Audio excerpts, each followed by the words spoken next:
नमस्कार दोस्तों, स्वागत है आप सभी का आपका अपना ऑनलाइन स्टडी चैनल पर। आज का टॉपिक है हमारा दोस्तों भारत की वनस्पति और जीव जंतु यानी flora and fauna of India, जो लगभग हर परीक्षा में 1 या 2 नंबर के प्रश्न पूछे जाते हैं। तो इस वीडियो को दोस्तों आप डीपली तक देखिएगा, 2 नंबर के प्रश्न यहाँ से आपको पक्के हो जाएंगे। इस वीडियो के माध्यम से दोस्तों हम जानेंगे भारत की प्राकृतिक वनस्पति, औषधीय पौधे, प्रमुख पशु पक्षी, राष्ट्रीय प्राणी पक्षी और उन सभी सवालों के उत्तर जो पहले भी परीक्षाओं में पूछे जा चुके हैं। तो वीडियो को अंत तक जरूर देखिएगा और बीच बीच में कुछ ऐसे फैक्ट भी जानेंगे जो कि दोस्तों बहुत ही इंपॉर्टेंट है। वीडियो पसंद आए तो वीडियो को लाइक करिएगा और कमेंट सब्सक्राइब तो आप बाद में कर सकते हैं। पहले वीडियो को शुरू करते हैं। पहला प्रश्न है, पश्चिमी घाट में भारी बारिश वाले क्षेत्रों में कौन से वन पाए जाते हैं? Which type of forest is found in the western Ghats which heavy rainfalls? पश्चिमी घाट में सबसे ज़्यादा भारी वर्षा वाले क्षेत्र में कौन से वर्षा वन पाए जाते हैं दोस्तों? तो यहाँ पर पाए जाते हैं सदाबहार वन, जिनको एवरग्रीन फॉरेस्ट कहा जाता है। दोस्तों पश्चिमी घाट में वर्ष भर जो है भारी वर्षा होती रहती है, जिससे यहाँ सदाबहार वन पाए जाते हैं। ये वन दोस्तों बहुत ही घने होते हैं और इनमें महोगनी, एबोनी तथा रोजवुड जैसे बहुमूल्य वृक्ष भी पाए जाते हैं। यह क्षेत्र दोस्तों जैव विविधता की दृष्टि से विश्व के हॉट स्पॉट में भी गिना जाता है, तो इसको आपको याद रखना होगा। राजस्थान जैसे शुष्क क्षेत्रों में कौन सी वनस्पति पाई जाती है? तो यहाँ पर सही उत्तर हो जाएगा दोस्तों कांटेदार वाली झाड़ियाँ, थ्रोनी श्रब्स। थ्रोनी श्रब्स का मतलब क्या होता है दोस्तों? क्योंकि राजस्थान में दोस्तों कम वर्षा और शुष्क जलवायु के कारण यहाँ पर जो है कांटेदार झाड़ियाँ पाई जाती है। कैक्टस और बेर जैसे पौधे मिलते हैं यहाँ पर। ये पौधे दोस्तों कम पानी में जीवित रहने में सक्षम होते हैं। उनकी जड़ें काफ़ी लंबी होती है, जिससे वह भूमिगत जल को अवशोषित कर सकते हैं। और यहीं से रिलेटेड क्वेश्चन रहता है दोस्तों कि नागफनी की पत्तियाँ जो हैं कांटों में रूपांतरित क्यों हो जाती है? क्योंकि पत्तियाँ जो होती है दोस्तों ज़्यादा पौधे पानी को एब्जॉर्ब करती हैं, लेकिन यहाँ पर कांटे कम एब्जॉर्ब करते हैं, इसलिए ज़्यादातर पत्तियाँ उनकी जो है कांटेदार हो जाती है। तो राजस्थान में यहाँ पर कांटेदार झाड़ियाँ पाई जाती है, जो कि यहाँ पर इसका सही उत्तर हो जाएगा। मैंग्रोव वन वनस्पति में से किस डेल्टा में पाए जाते हैं? निम्नलिखित में से किस डेल्टा में पाए जाते हैं मैंग्रोव वन? तो ये पाए जाते हैं दोस्तों सुंदरबन डेल्टा के अंतर्गत आते हैं। ये वन भारत और बांग्लादेश की सीमा के बीच में स्थित है मैंग्रोव वन, सुंदरबन डेल्टा। और यह दुनिया के सबसे बड़े मैंग्रोव वन जो है मैंग्रोव वन है। ये जो है वन खारे जल में उगते हैं और बाढ़ तूफान से रक्षा करते हैं। यहाँ जो है रॉयल बंगाल टाइगर सहित कई दुर्लभ प्रजातियाँ भी पाई जाती हैं। तो मैंग्रोव वन जो है सुंदरबन डेल्टा में पाए जाते हैं, इसको आपको याद रखना होगा। कौन सा वृक्ष फर्नीचर की उच्च गुणवत्ता वाली लकड़ी के लिए फेमस माना जाता है? कौन सा वृक्ष है दोस्तों? सागौन, टीक जिसको बोला जाता है इंग्लिश में। टीक वृक्ष जो है एक मजबूत और दीमक प्रतिरोधी लकड़ी है। इसमें जो है दीमक नहीं लगती है, जो फर्नीचर, नौकाओं और भवन निर्माण में प्रयुक्त किया जाता है। मध्य प्रदेश, उड़ीसा और महाराष्ट्र में अधिक पाया जाता है दोस्तों। इसकी लकड़ी जो है वर्षों तक टिकाऊ रहती है और बाज़ार में इसकी मांग जो है बहुत अधिक रहती है। फॉरेस्ट सर्वे ऑफ इंडिया के द्वारा यह बताया गया है कि टीक की जो लकड़ी है, सागौन की लकड़ी है, वो काफ़ी उच्च गुणवत्ता वाली लकड़ी होती है। फर्नीचर बनाने के लिए बहुत ही अच्छा लकड़ी होती है। चंदन का वृक्ष मुख्यतः किस राज्य में पाया जाता है? मेनली पूछा गया है sandalwoods tree is mainly found in which state? तो कर्नाटका स्टेट में दोस्तों सबसे ज़्यादा जो है सैंडलवुड्स पाए जाते हैं। और यहाँ के मैसूर और आसपास के क्षेत्रों में जो है चंदन के प्राकृतिक आवास हैं। चंदन की लकड़ी में जो है खूब खुशबूदार तेल और पूजा सामग्री बनाई जाती है, आपको पता होगा। इसके संरक्षण हेतु सरकार ने एक संरक्षित वृक्ष घोषित किया है। कर्नाटका फॉरेस्ट डिपार्टमेंट के द्वारा इसको संरक्षित किया जाता है। निम्नलिखित में से कौन सा तीव्र गति से बढ़ने वाला वृक्ष जो है कागज उद्योग में उपयोग किया जाता है? पेपर इंडस्ट्री में कौन सा है वृक्ष जो है उपयोग किया जाता है, सबसे तेज गति से वृद्धि होता है? तो वह दोस्तों यूकेलिप्टस, नीलगिरी का पौधा है। एक तीव्र गति से बढ़ने वाला वृक्ष है जो औद्योगिक रूप से कागज, औषधि और तेल उपयोग के लिए उपयोगी है। इसकी लकड़ी से दोस्तों सेल्यूलोज प्राप्त होता है, जो कि पेपर मिलों के लिए उपयोगी होता है। यह वृक्ष कम समय में तैयार हो जाता है, जो कि यहाँ पर इसका सही उत्तर हो जाएगा। वीडियो पसंद आ रही हो दोस्तों तो लाइक करिएगा, और यदि आपने चैनल को अभी तक सब्सक्राइब नहीं किया है तो सब्सक्राइब जरूर करिएगा। निम्नलिखित में से कौन सा आयुर्वेदिक औषधि में प्रतिरक्षा बढ़ाने के लिए प्रयोग किया जाता है? किस औषधि, किस मतलब पौधे का उपयोग किया जाता है आयुर्वेद के लिए। तो यहाँ पर आपको दोस्तों देख के पता चल रहा होगा तुलसी का, वैसे यहाँ पर नीम का भी उपयोग किया जाता है, लेकिन तुलसी जो है आयुर्वेदिक दवा में यहाँ पर इसका सही सटीक उत्तर दिया गया है। तुलसी जो है आयुर्वेद में एक पवित्र और औषधीय पौधा माना जाता है, जैसे कि आपको पता ही होगा। सर्दी जुकाम, गले की खराश और रोग प्रतिरोधक क्षमता को बढ़ाने में सहायक होता है। इसमें जो एंटीबैक्टीरियल और एंटीवायरल गुण भी पाए जाते हैं। भारत में लगभग यह हर घर में देखी जाती है। Ministry of Ayush, government of India के द्वारा इसको जो है बताया गया है। कौन सा औषधीय पौधा जो है भारतीय जिनसेंग के नाम से जाना जाता है? भारतीय जिनसेंग कौन सा भारतीय पौधा है? तो वो है दोस्तों अश्वगंधा।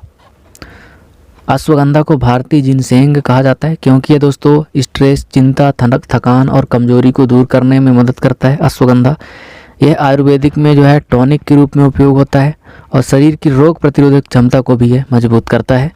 तो यहाँ पर भारतीय जिनसेंग को जो है अश्वगंधा के नाम से जाना जाता है। गिलोय का पारंपरिक रूप से किस रूप में उपयोग किया जाता है? Giloy is traditionally used to treat which condition. तो गिलोय का उपयोग पारंपरिक रूप से फीवर को कम करने के लिए उपयोग किया जाता है, बुखार को कम करने के लिए। गिलोय क्या है दोस्तों? एक प्रसिद्ध औषधीय बेल है जिसे अमृता भी कहा जाता है। यह बुखार, मलेरिया, डेंगू और वायरल रोगों में जो है शरीर की प्रतिरक्षा प्रणाली को मजबूत बनाती है। यह आयुर्वेद में एक जो है प्रमुख रोगनाशक औषधि मानी जाती है।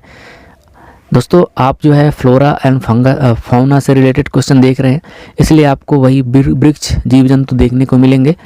तो इससे आप जो है कन्फ्यूजन मत होइएगा, ऐसे ही प्रश्न पूछे जाते हैं। क्योंकि दोस्तों आरआरबी एनटीपीसी अंडर ग्रेजुएट के सिलेबस में है ये, इसलिए ये टॉपिक पढ़ना बहुत ज़रूरी होता है। और कई लोग इसको जो है स्किप करके चले जाते हैं, लेकिन वहाँ पे आपको स्किप नहीं करना है। आप तैयारी करके जाएंगे तो आपका 1-2 नंबर जो है कंफर्म हो जाएगा। भारत में गेहूं मुख्य रूप से किस मौसम में उगाई जाती है? तो जहाँ तक ये सबको पता होगा, रबी की फसल है दोस्तों, जिसे सर्दियों में बोया जाता है और गर्मियों की शुरुआत में इसको काट लिया जाता है।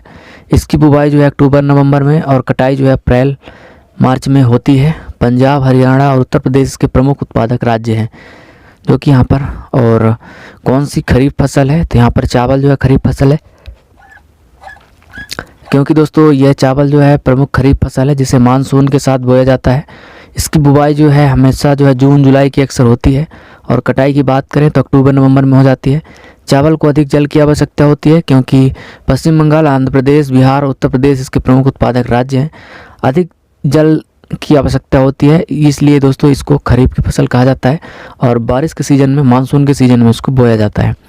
कपास को किस प्रकार की मिट्टी की आवश्यकता होती है? ये प्रश्न दोस्तों आप कहीं ना कहीं ज़रूर घूम फिर के आपको मिलता है। तो दोस्तों ये ब्लैक सॉइल, काली मिट्टी का उपयोग किया जाता है यहाँ पर कपास को उपजाने करने के लिए। काली मिट्टी जिसको रेगुर मिट्टी भी कहा जाता है, कपास की खेती के लिए सर्वोत्तम मानी जाती है। यह मिट्टी दोस्तों जल धारण करने में सक्षम होती है और लंबे समय तक जल धारण किए रहती है। इसमें कैल्शियम और पोटास जो है अधिक होता है। महाराष्ट्र, गुजरात, मध्य प्रदेश जैसे राष्ट्र जो है कपास उत्पादन में अग्रणी राज्य हैं।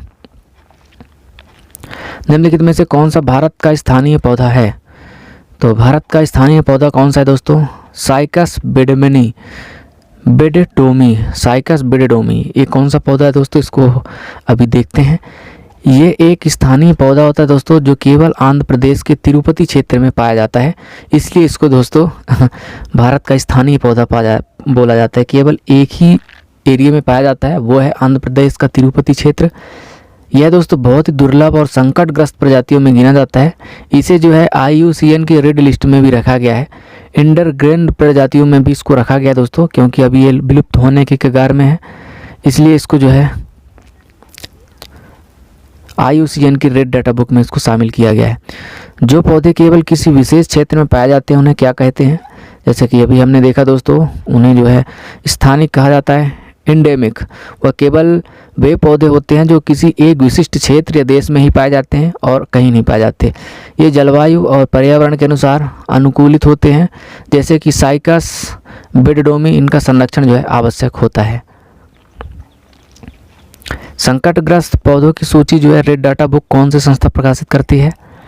तो संकटग्रस्त पौधों की सूची जो है रेड डाटा बुक IUCN के द्वारा प्रकाशित किया जाता है। International union for conservation of nature के द्वारा जो है रेड डाटा बुक तैयार किया जाता है, जिसमें जो है विश्व भर की संकटग्रस्त वनस्पतियों और जीवों की स्थिति को दर्शाया जाता है, जिसमें से प्रजातियों को इंडेंजर्ड, क्रिटिकली इंडेंजर्ड श्रेणी में रखा जाता है कि जो अब विलुप्त होने के कगार में है या बहुत ज़्यादा विलुप्त होने की कगार में है, उनको जो है संरक्षण करने के लिए IUCN एक संस्था होती है जिसके द्वारा जो है इनका संरक्षण किया जाता है और रेड डाटा बुक में इसको शामिल कर दिया जाता है ताकि इनका संरक्षण किया जा सके। राष्ट्रीय पशु कौन सा है, तो ये दोस्तों ऑप्शन पूछने लायक तो है नहीं, फिर भी देखते हैं। बंगाल टाइगर इसका सही उत्तर हो जाएगा, क्योंकि आपको ये सब पता होना चाहिए दोस्तों। इसका डिटेल्स जानते हैं। ये वन्य जीव दोस्तों जीवन की शक्ति और सुंदरता का प्रतीक है। ये दोस्तों एक्स्ट्रा फैक्ट है। यह मुख्य रूप से सुंदरवन, कॉर्बेट, बांधवगढ़ आदि अभ्यारण्यों में पाया जाता है। इसकी संख्या घटने पर दोस्तों प्रोजेक्ट टाइगर जो है शुरू किया गया था इसको बचाने के लिए, इसलिए ये प्रश्न जो है इम्पोर्टेंट बनता है। प्रोजेक्ट टाइगर के कारण यहाँ पर राष्ट्रीय पशु जो है का क्वेश्चन यहाँ पर बन गया था। एक सींग वाला गैंडा मुख्य रूप से किस राष्ट्रीय उद्यान में पाया जाता है, जिसको राइनो बोला जाता है, एक सींग वाला गेंडा। तो ये दोस्तों काजीरंगा नेशनल पार्क में पाया जाता है, जिसको आपने कई बार पढ़ चुका होगा। काजीरंगा राष्ट्रीय उद्यान असम में जो है एक सींग वाले गेंडों के संरक्षण का विश्व प्रसिद्ध केंद्र है। ये यूनेस्को द्वारा विश्व धरोहर स्थल भी है और यहाँ भारत में पाए जाने वाले लगभग 70% से अधिक जो है एक सींग वाले गेंडे रहते हैं। भारतीय हाथी Indian elephant is included in which category of IUCN red list. Red list IUCN red list में किस श्रेणी में आता है भारतीय हाथी? तो भारतीय हाथी के दोस्तों इंडेंजर्ड यानी संकटग्रस्त एक होता है, संकटग्रस्त एक होता है दोस्तों वल्नरेबल, और एक होता है अत्यंत संकटग्रस्त। तो भारतीय हाथी को जो है एल्फास मैक्सिमस इंडेकस को जो है इंडेंजर्ड जो संकटग्रस्त की लिस्ट में शामिल किया गया है, क्योंकि दोस्तों यह विशेष रूप से मानव हाथी संघर्ष, आवास की कमी और शिकार की वजह से ये जो है खतरे में देखने को मिलते हैं, जिसकी वजह से दोस्तों इनको भी इंडेंजर्ड कैटेगरी में रखा गया है। भारत का राष्ट्रीय पक्षी कौन है? तो ये दोस्तों इजी क्वेश्चन आ गया, लेकिन इससे भी कुछ इंपॉर्टेंट फैक्ट आपको देखने को मिल सकते हैं, जैसे कि मोर जो है भारत का राष्ट्रीय पक्षी है। सुंदरता, गर्व, संस्कृति, विरासत का प्रतीक भी माना जाता है। शायद ही आपको पता रहा होगा दोस्तों, इसे जो है 1963 में राष्ट्रीय पक्षी घोषित किया गया था। ये बात नई फैक्ट है दोस्तों। और सामान्यतः खेतों, जंगलों और गांवों में पाया जाता है, ये तो आपको पता होगा, आपने देखा भी होगा। ग्रेट इंडियन बस्टर्ड मुख्यतः किस राज्य में पाया जाता है? ग्रेट इंडियन बस्टर्ड जो मुख्यतः जो राजस्थान में पाया जाता है। ये है क्या? एक थार मरुस्थल है दोस्तों, क्षेत्र में मुख्यतः पाया जाता है और ये उड़ने वाले सबसे भारी पक्षियों में से एक है। इसकी आबादी 150 से भी कम है, इसलिए इसको भी IUCN की रेड डेटा लिस्ट में क्रिटिकली इंडेंजर्ड कैटेगरी में इसको भी रखा गया है। तो दोस्तों ग्रेट इंडियन बस्टर्ड जो है राजस्थान में पाया जाने वाला एक क्रिटिकली इंडेंजर्ड कैटेगरी में उड़ने वाला पक्षी है, जो कि सबसे भारी पक्षियों में से एक है। जिसकी संख्या के बारे में बात करें तो केवल और केवल 150 से भी कम इनकी संख्या बची हुई है। ग्रेट इंडियन बस्टर्ड की IUCN स्थिति क्या है? तो अभी हमने देखा इसको दोस्तों अत्यंत संकटग्रस्त हैं, जो कि अवैध शिकार और बिजली लाइनों के टकराव के कारण जो है इनके अस्तित्व को जो है गंभीर खतरा झेलने को मिला हुआ है। घड़ियाल भारत की किस नदी में मुख्यतः पाए जाते हैं? तो घड़ियाल के बारे में बात करें तो दोस्तों ये गंगा नदियों में सबसे ज़्यादा पाए जाते हैं। मुख्यतः एक विशिष्ट प्रकार के मगरमच्छ होते हैं जो केवल भारतीय उपमहाद्वीप में ही पाए जाते हैं। इसकी लंबी पतली थूथन के कारण जो है इनका जो है पोजीशन अलग बनाती है, मतलब इनका पोस्चर जो है अलग बनाता है। यह मुख्यतः गंगा, चंबल और घाघरा जैसी नदियों में मिलते हैं। यह प्रजाति दोस्तों भी अत्यंत संकटग्रस्त प्रजातियों में से एक है। विशेष संरक्षण चलाया गया है दोस्तों, इसका योजना है, चंबल घाटी में इसका योजना चल रहा है। किस सरीसृप को जो है लंबी और पतली थूथन के लिए जाना जाता है? तो अभी हमने देखा दोस्तों घड़ियाल को। घड़ियाल की पहचान जो है लंबी और पतली थूथन से होती है, जिसका उपयोग जो है मछलियों को पकड़ने में करते हैं ये जानवर। ये एकमात्र मछली खोर मगरमच्छ है और इसका वैज्ञानिक नाम बात करें तो गेविलियस गेंजेटिकस है और यह जो है IUCN द्वारा क्रिटिकली इंडेंजर्ड कैटेगरी में जो है सूचीबद्ध किया गया है। तो दोस्तों यदि प्रश्न अच्छे लग रहे हो तो आप कमेंट करके अपनी राय ज़रूर बताइएगा, ताकि मैं और डीपली तक इन क्वेश्चनों को और भी अंदर तक मैं लेके आऊँगा। तो आपको कमेंट करके बताना होगा दोस्तों, और लाइक करके आप मोटिवेशन बढ़ा सकते हैं आप। कौन सा उभयचर पारिस्थितिकी संतुलन का प्रमुख सूचक माना जाता है? तो पारिस्थितिकी संतुलन का प्रमुख सूचक जो है उभयचर मेढक को माना जाता है, फ्रॉग। मेढक एक उभयचर जीव संकेतक है दोस्तों, बायो इंडिकेटर के रूप में काम करते हैं, क्योंकि दोस्तों ये जल और थल दोनों में पर्यावरण के प्रति संवेदनशील होते हैं। यदि किसी क्षेत्र में जो मेढकों की संख्या कम हो रही है तो वह प्रदूषण या पारिस्थितिकी संतुलन का असंतुलन का संकेत हो सकता है। ये दोस्तों एक नई जानकारी है, आप अपने एरिया में देखिएगा, यदि आपके एरिया में मेढकों की संख्या में कमी हो रही है तो पर्यावरण प्रदूषण और पारिस्थितिकी असंतुलन का संकेत हो सकता है। यह मैं नहीं कह रहा हूँ दोस्तों, एनसीईआरटी बायोलॉजी की क्लास 12 में यूएनईपी बायोडाइवर्सिटी स्टडीज़ से इसकी जानकारी देखने को मिली है, तो आप इसको दोस्तों ज़रूर पढ़िएगा। भारत का राष्ट्रीय जलीय जीव कौन है? तो राष्ट्रीय जलीय जीव के बारे में बात करें तो आपको पता होगा रिवर डॉल्फिन है, जो कि गंगा नदी डॉल्फिन भारत का राष्ट्रीय जलीय जीव है दोस्तों, गंगा नदी में ही पाई जाती है। इसे जो है 2009 में यह दर्जा दिया गया था। ये मीठे पानी में पाई जाती है और ये अंधी प्रजाति है जिसको दिखाई नहीं देता है, जो कि इको लोकेशन से दिशा पहचानती है। जल प्रदूषण और बांध इसके अस्तित्व के लिए खतरा है, क्योंकि वाटर पोल्यूशन होगा और बांध निर्माण किया जाएगा तो दोस्तों ये स्वतंत्र रूप से अपना विस्तार जो है इकोसिस्टम फैला नहीं पाएंगे, जिसके कारण से ये भी दोस्तों IUCN की रेड डाटा लिस्ट में इनको भी कुछ दिनों बाद देखने को मिलेगा। गंगा नदी की जो है डॉल्फिन, गंगा डॉल्फिन भारत की एक राष्ट्रीय जलीय जीव है। इन जीव जंतुओं को बचाना दोस्तों हमारा भी फर्ज बनता है, जैसे भी बने जितना भी हो सके हम ज़रूर दोस्तों उस पर सहयोग करते हैं और करने की कोशिश करेंगे। गंगा नदी डॉल्फिन किस नदी तंत्र में पाई जाती है? अभी हमने देखा दोस्तों गंगा ब्रह्मपुत्र नदी में पाई जाती है, जो डेल्टा वाला वन है वहाँ पर पाया जाता है दोस्तों। गंगा ब्रह्मपुत्र नदी रिवर मुख्यतः जो है गंगा ब्रह्मपुत्र उनकी सहायक नदी है, जैसे सोन, घाघरा, चंपारण में पाई जाती है। यह एक स्थानीय प्रजाति होती है दोस्तों, जिसे IUCN द्वारा इंडेंजर्ड के रूप में भी सूचीबद्ध किया गया है।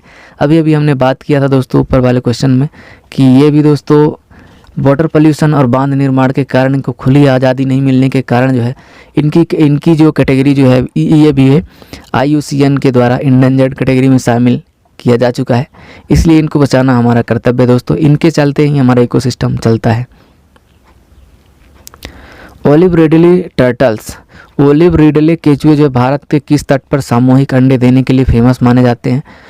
तो दोस्तों ओलिव रिडले कछुए जो है ओडिशा कोस्ट यानी ओडिशा तट पर सालाना जो है गाहिर माथा तट पर आरीबाड़ा नामक सामूहिक अंडे देने की प्रक्रिया के लिए फेमस होते हैं। यह दोस्तों दुनिया का सबसे बड़ा घोंसला क्षेत्र होता है। ये कछुए जो है वल्नरेबल श्रेणी में आते हैं और इनका संरक्षण जो है भारत सरकार और UNDP के द्वारा किया जा रहा है।